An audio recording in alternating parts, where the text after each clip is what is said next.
Okay, hello everyone. Alright, so today's question, well, there's a bunch of questions got to get through. The first is, what is a Hermetic view of being gay? So this one's pretty straightforward, and most Hermeticists who have been practicing for a while can already see this. And it's about the process of reincarnation.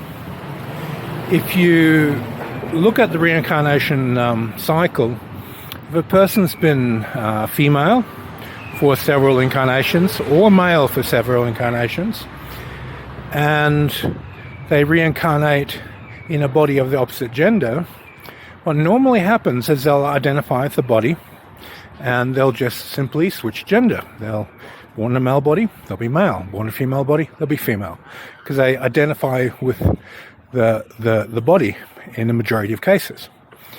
Now, if let's say the person reincarnates, but they're identifying with the spirit, the inclinations and the tendencies that have carried forward in the spirit from one incarnation to the next, this generates a very different situation. It basically means the mental matrix is quite open, and rather than identifying with their body, they're identifying with the stream of their spirit.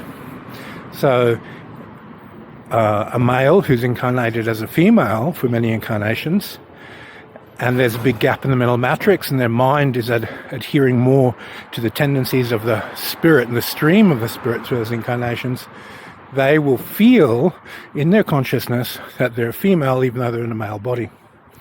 And the reverse is also true with maling. People who are incarnating in a male body and all of a sudden incarnating in a female body. So it's measurable within the gap in the mental matrix. If they have a very open mental matrix, their intuition will be enhanced. They'll identify with their spiritual stream more than their emotional, physical stream. And there'll be a tendency for them to be highly creative.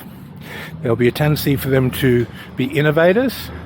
There'll be a tendency for the intuition to be very, very awake, because the spirit, it's not just a stream of past incarnations, there's also a high degree of spiritual insight that's available to them.